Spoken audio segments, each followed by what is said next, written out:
Well, hello, Bulldog fans. We are back with Bulldog Breakdown with Coach Rocco. How you doing, Coach? Been a good week so far?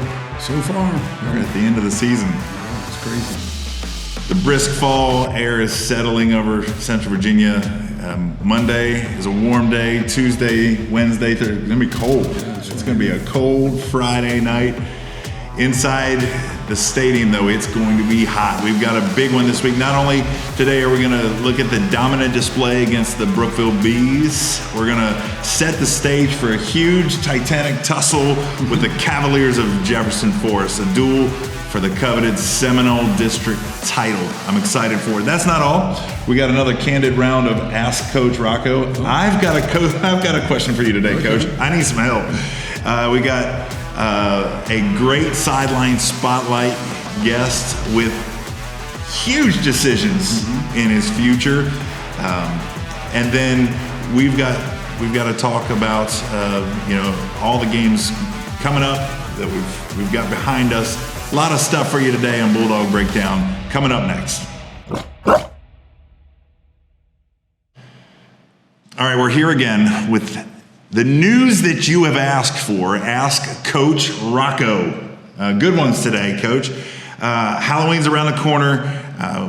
Can you share your all-time favorite costume? Anything that you remember when you were a kid? Well, I don't remember kid, honestly, but I dress up party as an adult. Oh, sure. Here just within recent years, my children were younger and still living at home. We dressed up as a nerd family.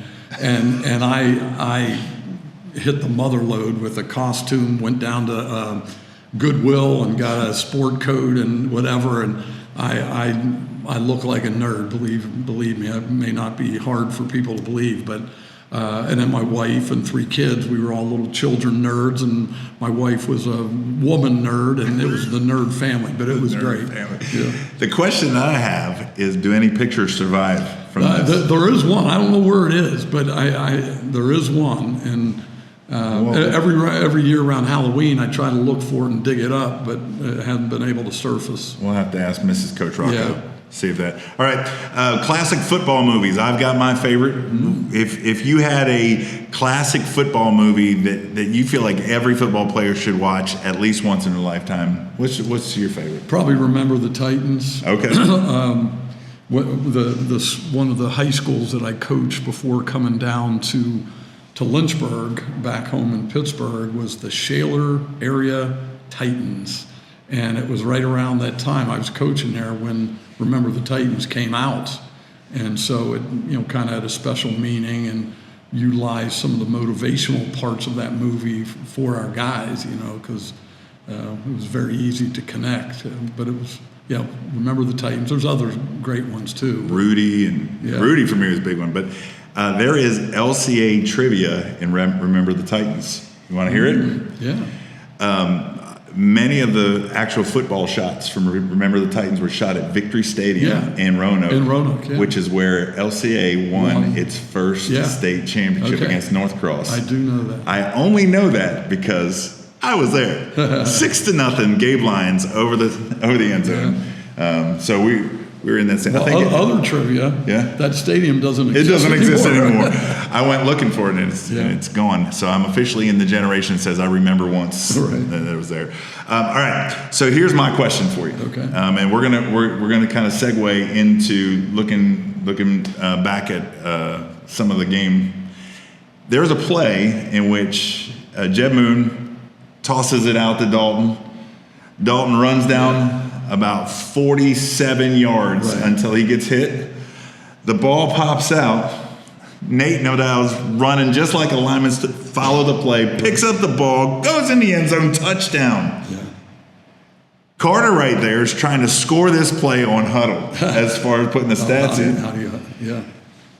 I'm still working on that one. How do you score a play like, first of all, tell me about that play from your point of view, what you saw, and then let's talk about who gets what on that play. Well, tell you about the play. Yeah. The thing that we use to kind of reinforce things with our own players is, believe it or not, we practice recovering fumbles. Okay. Once a week with our linemen. And it's not an easy thing, especially when, you're running fast or the ball's flipping around on the ground. We practice it.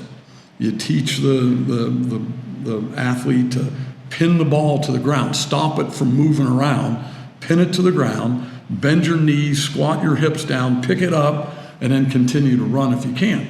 If you can't cleanly pick the ball up, you're instructed to then just fall on it, curl up on it, and protect the ball. So Nate, perfected the pin, pick, and go. So that was great to reinforce to our linemen, right? Because, every week they're out there picking up fumbles and they never really do it in the game. Well, that was proof that it does happen, right. So that was good. But then how you score that, I don't know. I mean, it's a reception for Dalton. Right. The yardage that he carried, I would say, gets credited to him. But then any yard that Nate picked it up and finished and then got credited with the touchdown. So Nate should have, 15 yards or whatever it was, 12, 15 yards rushing with a touchdown. But Dalton, gets a reception, 47 yards, and a fumble. Okay. Yeah, I mean, that's the way I would say it. So you think Nate gets rushing yards on that one? So kind of like a handoff or right. I was trying to figure, does it fit under hook and ladder type of scoring or something like that? That was an incredible play, and fortunately we can see that here on our video because of the miracle of all the digital stuff that we have. So that's cool. That's Ask Coach Rocco. That was my part of that. All right, fans, reflecting upon that victory over Brookville, took down the Bees, it's clear that behind every single play, there is an army of talent working tirelessly, working hard to ensure the team's success. One such standout player is sitting right here with us. He's consistently shown prowess on both sides of the ball. Ready to step into our spotlight this week, Sideline Spotlight. We're here with Easton Ware. He's not just a linchpin in these games, but he's on the brink of making a monumental decision. Coach, are you ready for this? Yeah, I'm ready. We're not sharing it with you. I'm gonna put this out there right now. We're not sharing anything tonight. But Wednesday, right? Wednesday, 6:15. This is going to air either Tuesday night or early Wednesday morning, so the tension will still be in the air. Ladies and gentlemen, let's get to know the force that is Easton Ware. Big number 78. Welcome to the Bulldog Breakdown. Sir, thank you. Glad to be here. Yeah, awesome. Look, I already said it. You've been a force to be reckoned with on both sides of the ball. Had a talk with some coaches, some opposing coaches. I get to meet them beforehand. They always ask me about you. Is he playing tonight? Like, I don't know if they're hoping that it's not, but you really excelled on both sides. But really, offensive lineman is your thing. Walk us through. The reason I asked you to do this is because a lot of times when people are sitting in the stands, it's easy for our eyes to go from a quarterback to a specialist as the play goes in, and that's what you want. You don't want that quarterback getting hit. You want Gideon to step through the line and not have to think about anything until he gets to a safety. But a lot of times we don't get to see what you see. Think back to the Brookville game. Was there a moment or a play or even a drive where you felt like you were just on offense and you were able to make an impact?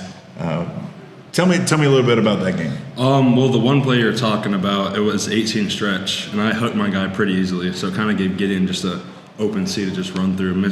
Ran past the safety, he tripped up, so just walked in the end zone. So now, when you do that, how, when you're lining up, walk me through what that's like. What's going through your brain as you're seeing things unfolded in front of you, even before the snap? I'm looking at the position the D lineman lines up in, if he's in a 2-point or a 3-point stance.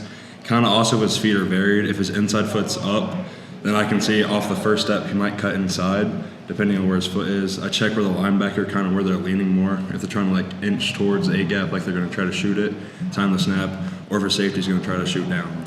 Wait a minute. You're telling me that playing offense isn't just hit the guy in front of you? Yes, sir. There's a lot more to it than that. A lot more to it than that. That's pretty cool. That's awesome. Well, and to be fair, a lot of times people don't know that. People don't know that it's not just pushing the guy in front of you, because you'll hear this sometimes. Block though, just stay on your block. And sometimes that's not what you're supposed to do. Yeah. You're supposed to be doing some other stuff. That's pretty cool. We already said that Wednesday, we're going to learn of a decision that you've made. Making a college decision is a massive step for any athlete's journey, especially when you have multiple offers on the table. Congratulations on that. Thank you. You've earned it. It's not something that's lucky or anything like that. You've worked hard to get there. Without diving into where you'll choose, I'm not asking you to do that, but I do want you to help us understand a little bit about the recruitment process, how that was for you, and perhaps some of the highs, some of the cool things that you've experienced on this journey. It's definitely a cool experience, like getting like my first few visits, like Virginia Tech, Liberty. Some there's still really big schools like D1 programs that anyone gets an offer there. It's an honor to be. But definitely just that starting my process is really cool. Coming from freshman year, Coach Rocco can attest for me, not the same person. Zach Rice definitely helped. Coach Braxton, Coach Grove coming in this year definitely stepped up my game to a whole different level. But it's definitely super cool being able to go to these different colleges, having experience, opening my eyes to thinking college football is just this one thing. And you go and visit so many different colleges and see how it's so drastically different depending on where you're at. That's pretty cool. Now thinking through that, and again, not asking you where you're landing, but I think it's interesting to think of all the things that you've had to think of this season in visiting these places, and I've seen some really great pictures. Pretty cool to see all the places you've been. When you're considering these offers, what are some of the key factors that played into your decision-making process? What is it, for instance, maybe coaching staff or culture, academics? What are some of the things that you thought about? Coaching staff is super important to me. If they're a strong Christian foundation, a lot of coaches at Baylor, they're all publicly announcing their faith. They're not scared to hide it, and they want to help you in your process as a player, not only as a player, but they want to help develop you as a man. So I'm looking at that. I'm also looking at how they're going to help you beyond football, because eventually football is going to end for everyone. And so I want to see how they're going to help me past football. Coach, Easton said just a little bit ago that you can attest the growth that he's had in this game from the time he's a freshman to right now. Talk to me a little bit about that, of what you've seen in Easton, both as a player but as the young man that he's becoming. Yeah. I mean, first of all, we're just blessed that the Ware family moved here, 3 or 4 years ago, and his older brother played for us as well, and I've gotten to know his mom and dad well. They're great people, great support of our program, and so it's just a blessing to have the Wares here. But specifically Easton, I mean, you could tell from the early days that he's going to have the ability to really do something special. But like any real big kid, he mentioned Zach Rice. I mean, Zach was the same way. When you're big, you're athletic as a young boy, you're still a young boy, and you look at him and say, man, that guy's, Godzilla or whatever. but he's still a young Godzilla, and it takes a while for the maturity to come, the physicality, the confidence. I can remember early on in the weight room, and again, Zach Rice was the same way.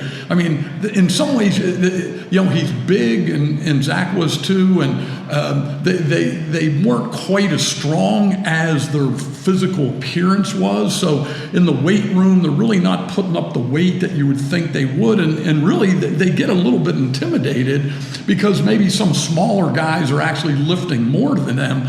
But it's like encouraging them to just stay the course, because sooner or later you're going to get it, and once you get it, forget about it. You're going to just shoot past everybody. And sure enough, that's Easton. I mean, Easton started 2 years ago as a freshman in our state championship game against Phoebus High School.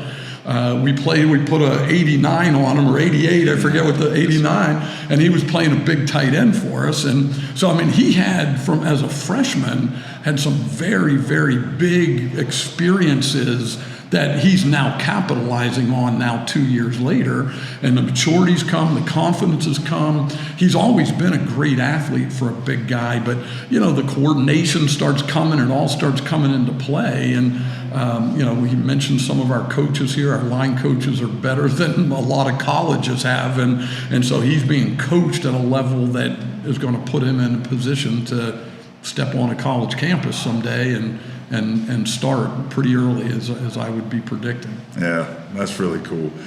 Hey, Easton, I'm just sitting here thinking about some of the things that you said, especially in what you're looking for in a school, talking about the faith element of that. Obviously, we are Liberty Christian Academy, and this school is Christian and from its foundation. Doesn't mean that everybody that steps on this football field is, but you've demonstrated faith in sports, often intertwined with many athletes. Share with us how your faith has influenced your journey in football, both on and off the field. Yes, sir. Well, off the field, it keeps you in check, makes you keep your ego down, stay humble about it, because it says pride comes before the fall. And I could be out having a big ego, trying to flex on everyone. Hey, I have this offer, I have that offer, like other schools. Kind of get in their mind, mess with them. But, you want to stay humble. Jesus wasn't going around flexing on everyone hey, look what I could do. He was helping the innocent, just kind of doing the right thing even when no one's looking. Yeah. Being part of this team, I've noticed just the joy that you guys have being together, but also being a Bulldog. Being a Bulldog has its own sense of pride. What does wearing a Bulldogs jersey mean for you? It's definitely became another family to me. I know a lot of people say oh, it seems another family, and I feel a lot of people really overlook that because it truly is another family. You come in the locker room your first day, they're gonna treat you like a family. They're here for you. You need help with something, they'll step up for you. You need to ride anywhere, someone will volunteer to take you. The coaches, Coach Jones, we call him Dougie Fresh. He offered to drive someone to the JV game so they didn't have to ride there. They'll just take you on rides if you need them. I'm sure they'll take you out to a meal. You need one to talk about anything. They're there for you. Coach Rock was up in his office when you need someone to talk to. They're always there for you. Do you know who Dougie Fresh is? Dougie Jones? The real Dougie Fresh.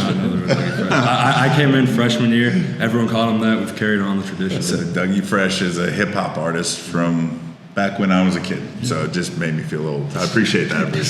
Hey, lastly, man, I've been asking some of the older guys in this, and you've still got another year after this, but you are definitely a role model that I see a lot of these young guys come in and looking up to. We had Brady in here last week and just talking about what it's like to play next to you and next to Tyler and some of these guys.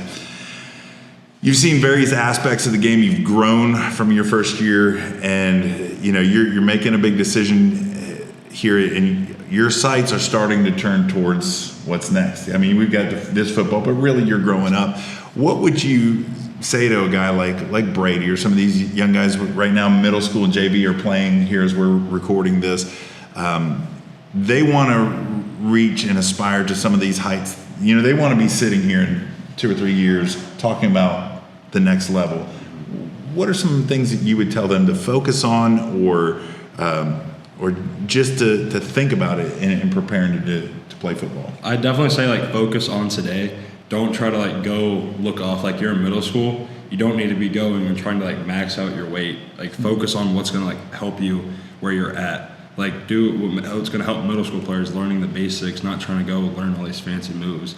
Watching all these NFL player, watching it is good, but they're going to do all these fancy moves that as a middle schooler you should be focusing on how to get better through the basics. And from a JV player like Brady or Jackson, they need to focus on improving what they're going to perfect. And kind of going to colleges is really good. It'll help expand your eyes, different colleges, where you'd want to play. But definitely focus on what you're going to do to help improve your team. Because you go to colleges, some coaches would be oh, when you come here you need to do this. But a lot of coaches would be when they're trying to help you, what is your high school doing so they can make you better for high school? Not necessarily just for college, but because they want you to help your team. They don't want to just come in and start right away. They want to help your high school team, and then they'll build you up once you get to college. Oh, that's awesome. I know I said that was the last thing, but I'm going to leave you with this one. Big game coming this Friday. We're sitting here at 8-0 and playing against a really well-coached, good 9-0 Jefferson Forest team. What does this game mean for the team, for the season, and for Bulldog Nation? We'll first reach our first goal, going undefeated throughout winning the championship. But I came from JF. I went there for a month. my 8th grade year. So I knew some of them. I never really got to know them. I went for a year during the COVID years. So it's a little personal, but not really. I know some of them, but like it's kind of space between us. But definitely like reaching that championship goal we set at the beginning of camp. So coming that long way, came bumpy roads, bumps and bruises, everyone, and get in training room, there's a line of people getting stemmed, getting taped. So definitely it'll like, in our minds, prove we're worth it. Like saying we've gone through all this, we can go 5 weeks more to states. That's awesome. Ladies and gentlemen, number 78, Easton Ware. Let's just go ahead and move into talking about the game against Brookville. Just a couple things that I wanted to know. There seemed to be, after a few, once we got our energy going in the right direction, a synergy on our offensive plays. It seemed like things really started to click. We were able to move some.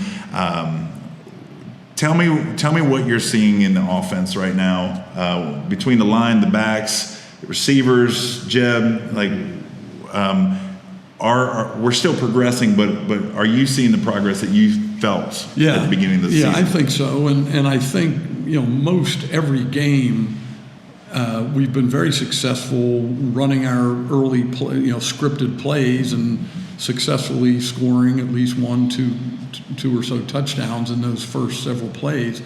The last couple, easy glass, the other night against Brookville, good teams are going to shoot, their best shot at you, and early on they're going to see if they can make some things happen, and maybe that's going to be what they're going to be able to hang their hat on for that night.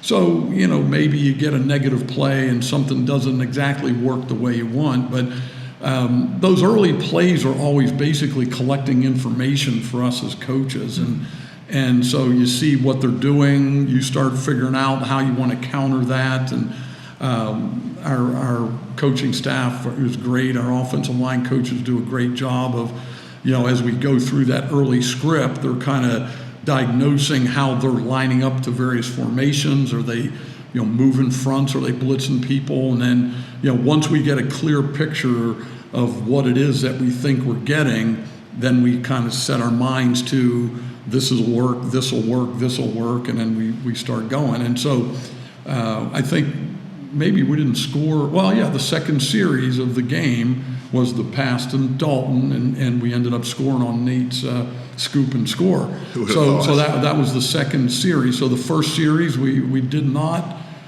move the ball very well and had to punt, but then second series on, we started figuring it out and rolling. So a lot of times we talk about halftime adjustments. You're saying that even within the first 10, 15 plays, you guys are in the middle of making adjustments, right? And your guys are prepared for that. Right. You guys know that it's basically you're measuring your opponent. Yeah, well, that's exactly right. And those scripted plays at the beginning are often multiple formations, multiple personnel groups, because we want to see how the defense will align to each of those. And then once we get a picture, and then we know how to kind of carry it out from there. Nice. As we're just moving, let's move on into that game. Yeah. I'm excited to talk about this. I've been hearing a lot about it already. Right. Both teams undefeated and really showing dominance. Yeah. Both teams showing dominance throughout the season. What makes JF a unique challenge compared to some of the other teams that we've faced? They really have developed a great blend of talent. They've always been, big and strong, farm boys up front, that move the line and are very physical. And they've had their quarterback for multiple years as a starter, and he's a big 6'4", 220-pound, big arm, but he also runs the ball. But they have now a lot of skill, like game-breaking skill, which they hadn't really had in the past. So now you take that skill you maybe take some of the guys that maybe used to play receiver and DB, and now they move to linebacker and fullback or whatever, and you place this skill back in the secondary and in receivers and running back, and now you have a pretty complete team. Oh, wow. What Coach Cruz does there offensively with some of the misdirection and motion stuff that they do, I mean, it's really a very difficult system to try to break down and to try to defend. So we're excited to see how our guys can focus and then ultimately perform against a quality team like this. I know that they're really hungry to have a winner out there. They were such strong competitors back even in my day. Yeah. Anthony Poindexter came out of there, Right. Incredible player. For you, as you've looked at them, one or two guys in particular maybe that stand out for you among those players? Well, I mentioned their quarterback, number 19. He's a leader, multi-year starter, and knows that offense. So he does a great job of conducting the orchestra. Then they have a bunch of these athletes, and I don't know names specifically. Number 3, number 5, number 1, all really good game-breaking type athletes. And then, defensively, they have a real physical, athletic defensive line that I think is maybe as good as we're going to see this year, at least to this point. And so they're going to be very formidable for our guys up front. All right, this is not Bulldogs related, but it is coming up this weekend. I don't know how much you're paying attention to anything outside of Bulldogs, but this is a big weekend for Liberty Flames. Right. I'm ready for it. Tailgating, Louisiana Tech's coming in. They have an opportunity to win the Conference USA championship outright, home field advantage, and everything. What do you think about their shot at beating Louisiana Tech? We're going to blow them out. Going to blow them out? Yeah, we're going to blow them out. And I mean, what Coach Chadwell and his staff are doing over there is just unbelievable. I mean, we really are a high-level college football team. I mean, this isn't just like, a group of 4, which we play in, which is a group of 4 league. I mean, we play at a high level, and that's being recognized every week that Liberty goes out onto the field. And the things that Coach does, schematically, how he gets his kids playing for him with great effort, and I love watching them play. I learn a lot when I watch them play, and Coach Chadwell's been very supportive of our program, and I couldn't thank him enough. And I'll tell you, Bulldog Nation are huge Flame fans, and I can't wait to see how they do against Louisiana Tech, but really the rest of the year. I'd love to see them go undefeated as well. Yeah, a lot of good football happening right here on the mountain, and I'm going to tell you something. Friday night is going to be incredible. Yeah. Bulldog Nation, I'm going to tell you something. The fans from JF are going to be here. Yeah. We need you here. Go online right now and secure your ticket on GoFan. We're going to put the link in the description. Follow us on all our socials. Repost stuff. Let us know that you're going to be there. Let everybody that you're going to be there. And then show up, wear your Bulldog stuff. Be loud, make this home field, and let's cheer the Bulldogs to an outright Seminole District title. I'm all in on the Dogs. It's going to be great. Coach, you got anything else before we head out? Just please come out and support us and bring some enthusiasm. It's going to be a great high school football game, and hopefully one that will be memorable to our program for years to come. Friday night, 7 p.m., Bulldog Stadium. Go Dogs.